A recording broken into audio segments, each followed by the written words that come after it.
My friend and I took a short trip to a small coastal town to clear our heads. Nothing fancy, just a few days off work, a beach nearby, and a hotel room we booked ahead of time with a view of the water. The hotel wasn't busy that week.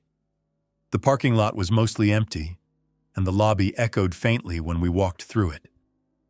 The first day went exactly as planned. We spent most of it outside, walking along the shore, grabbing food, doing nothing important. The beach stretched on longer than expected, and there were long moments where we didn't see another person at all. By the time we got back to the hotel that night, we were exhausted in the best way.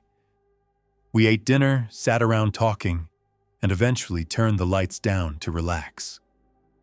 The room was quiet enough that we could hear the distant surf through the window. That's when we heard it. A loud, heavy thud came from above our ceiling. The sound was sharp and sudden, strong enough to make the light fixtures tremble slightly. Then another. Then another. Each one landed with the same weight, spaced just far enough apart to make us wait for the next. Not footsteps. Not someone walking. It sounded like something solid hitting the floor directly above us. Something being dropped or slammed down hard. At first, we laughed it off.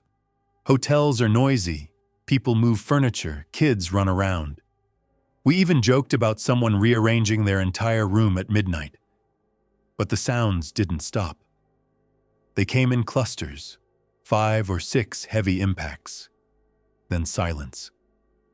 The quiet afterward felt worse than the noise, like the building itself was holding its breath. Then it would start again, always in the same spot. We called the front desk and asked if there was any maintenance work happening on the floor above us. I remember trying to sound casual, even though my hand was clenched tight around the phone. The clerk told us no. There were no scheduled repairs, and no one should have been making noise at that hour.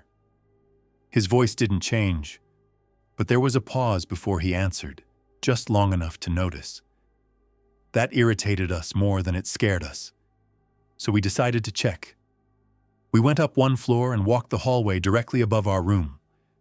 The elevator ride felt longer than it should have, and neither of us spoke. It was empty. No carts, no staff, no open doors. The carpet was undisturbed, and the air smelled stale, like the floor hadn't been used in days. The hallway lights were on, but everything else was quiet. No TVs, no voices, not even the sound of plumbing. When we went back down, the noise started again. Same place, same pattern. The timing was exact, like it had waited for us to return. Eventually, it stopped on its own. The silence afterward felt unnatural, too complete. We went to bed, leaving the lights on longer than usual. The next day was normal. Beach, food, sun. The town felt friendly again in daylight, and whatever tension we'd felt the night before slowly faded. By the time we returned to the hotel that night, we'd almost forgotten about the noise. Almost. There was a strange hesitation when we unlocked the door. A brief moment where neither of us wanted to be the first to step inside. It started again shortly after we got back to the room. Louder this time, more deliberate. The impacts were slower now, heavier, as if whatever was above us wanted to be heard. My friend got angry. He shouted toward the ceiling, telling whoever was up there to stop. His voice echoed more than expected. We laughed it off, but the laughter sounded forced and thin. A minute later, the noise stopped. We sat there talking for a while. We tried to distract ourselves, putting on the TV and turning the volume up. The room felt smaller than it had the night before. Then there was a light knock at the door. Soft, polite, 3 quick taps. I assumed it was room service or a staff member responding to the earlier call. I opened the door. The hallway was empty. The lights buzzed faintly overhead, and the carpet stretched out in both directions without a single person in sight. I closed the door and went back to sit down. A few minutes later, there was a much louder knock. Hard, aggressive. It rattled the door in its frame. My friend stood up immediately and went to the door. I stayed on the bed and watched. My stomach tightened as he reached for the handle. He opened the door. I saw him look left, then right. Then his face changed completely.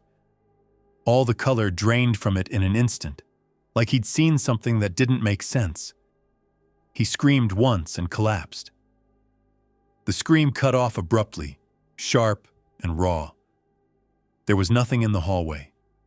No one. I called the front desk and emergency services. My hands were shaking so badly I nearly dropped my phone. My friend was taken to the hospital. He regained consciousness the next day. He wouldn't meet my eyes when I visited him. The clerk didn't ask why we were checking out early. He just handed me the receipt and avoided looking up. We checked out immediately and left town. The drive home felt endless, the road stretching on in silence. On the drive home, I asked him what he'd seen. He refused to answer. Years have passed since then. He's told me everything else about his life. But whenever that night comes up, he says only one thing. He will never go back to that hotel, and he won't tell me why.